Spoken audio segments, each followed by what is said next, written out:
I'm Kerry Hall, America's Healthcare Advocate, and we're continuing our conversation on Medicare for All. In this segment, we're going to talk about how would we pay for Medicare for All, $38 trillion over a 10-year period.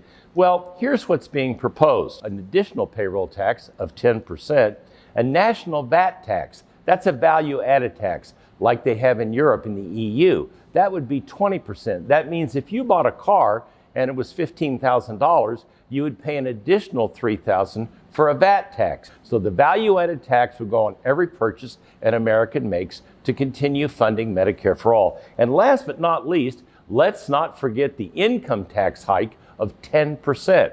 This cost is going to land squarely on the middle class. It is not going to be paid for by the upper 10% of our population and taxpayers. It's going to land clearly on the middle class, and they're the ones that are going to shoulder the burden. Bernie Sanders estimates on his website, Medicare for All, that average Americans spend $6,273 a year in health insurance premium and out-of-pocket costs. He says we will only pay $472 a year for health insurance with Medicare for All, saving you $5,807. I think he forgot that part about the increased payroll tax, the 20% VAT tax, and the increased 10% on your income tax. You need to figure out how much you're going to be paying in lieu of no health insurance premium, and how does that sort out? Are you paying more or are you paying less? Thanks for watching, and we'd like to hear from you. If you'd like to reach out to me, go to americashealthcareadvocate.com